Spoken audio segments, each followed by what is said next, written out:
Hello, Internet! Yo. Dead Space's story is a little bit complicated. We've got you covered, but before we can kind of figure out what's going on, you have to start a few hundred years earlier with this scientist named Michael Altman and his group of science friends. Best buddies. They discovered the alien artifact called the Black Marker. And Mexico. In Mexico, in the bottom of like this little pond in somebody's backyard. And the thing drives anybody who gets near it crazy. Yeah. Except for Altman. He does not get driven insane by the marker, and as a result, all of his friends start worshipping him like some sort of space scientist god. Yeah, except, well, it goes kind of okay until one guy gets super bored on that little space place and just decides to snort the black marker's like genetic DNA. Crushes it up He like has it's just cocaine. an awful trip, turns into a giant monster, and murders the hell out of everyone. Rips them apart. Altman is obviously kind of disconcerted by this. He doesn't like that. So he decides the best way to handle that is to destroy the black marker. Right. And he does it, and that just pisses everyone off, including the people that were worshiping it, and the government that gave him the money to research it in the first place. So the government takes him, kills him, turns him into a martyr to start the Church of Unitology. Which of course has nothing at all to do with the Church of Scientology. Of course, nothing at all. Fast forward to the 2500s, Unitology is the it thing. Also, future Earth is ruined because people hate recycling.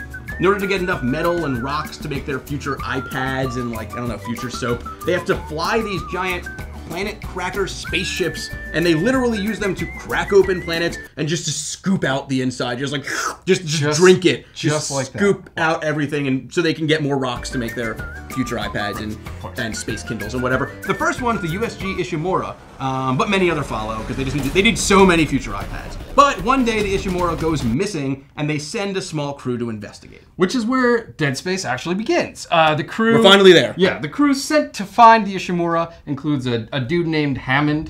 He dies, though. Right, he's dead. He dies pretty soon. A lady named Kendra, who's kind of a jerk because she turns on you at the end of the game. Spoiler. And also a bunch of other dudes, and their only purpose is to just get ripped to shreds Red and shirts. die. Yeah, they're just gone. And of course Isaac Clarke. Now, we know what you're thinking. Desolate planet, creepy spaceship, crimes against nature. Who in their right mind would volunteer for that? It's the beginning of all the bad horror movies that exist. Right.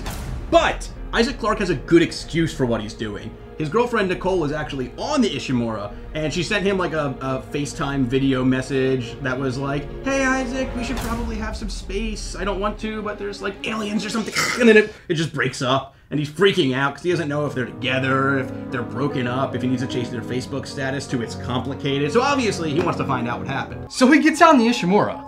Looking around for everybody, except there's nobody there, which is kind of weird considering it's a huge ship. Right. Well, that's because the crew's dead. Yeah, that sucks. Which happened because of a new marker, the red marker, which turns everybody around it into necromorphs. Now, what in the living hell is a necromorph? Well, they're kind of like zombies, but technically they're aliens. And they also have knives for hands. And Freddy Krueger style? Yeah, they just love to kill everybody for fun. And the only way to kill them is to shoot their limbs off. That sounds fun.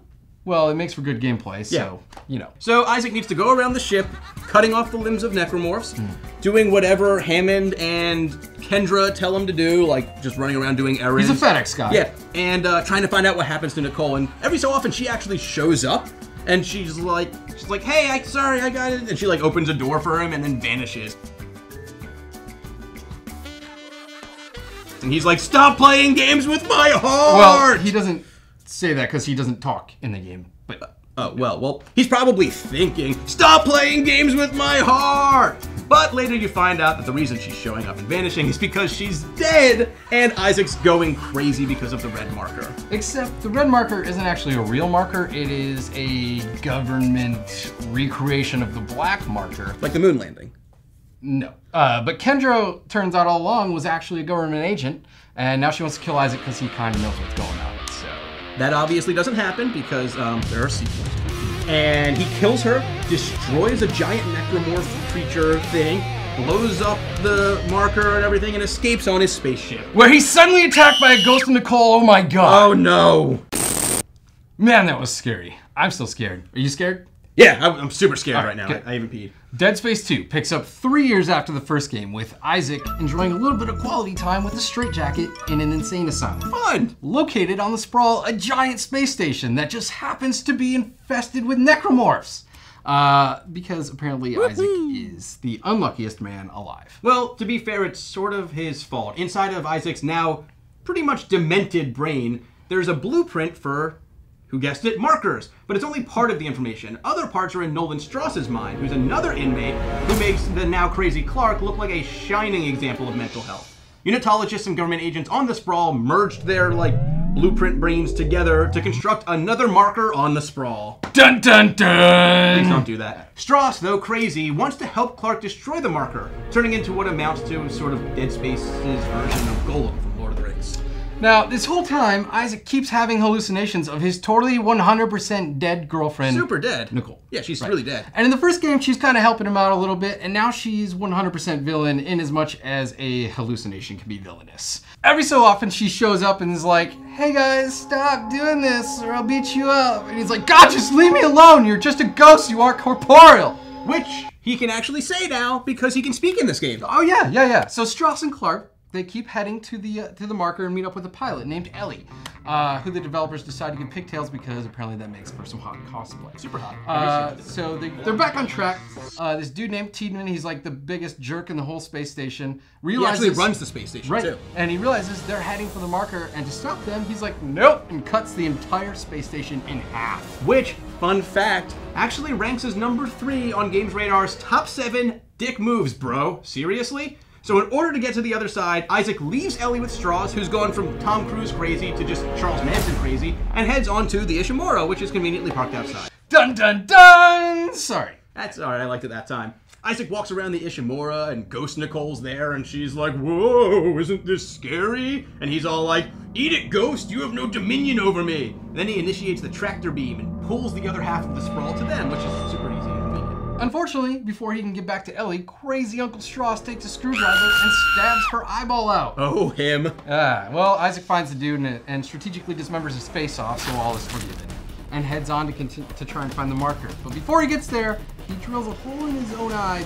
because, why did he do that again? No, it was, he did near the end, the song, I'm just gonna look it up. It's weird.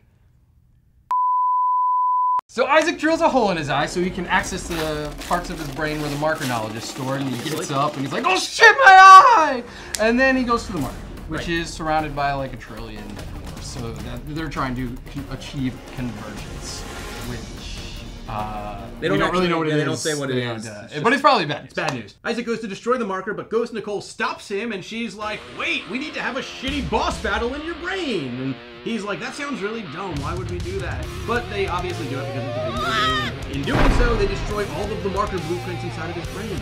Then he blows up the marker, jumps onto a ship piloted by Ellie, who can no longer ever again watch 3D movies. And then that's it. Except for the post-credit scene in which a person who we're guessing is a stand-in for EA's investors goes, wait, aren't there supposed to be more marker sites? Because we want sequels. And then another person who we're guessing is essentially EA's CEO says, dude, there are so many markers? That's about right. Yeah. Now the end.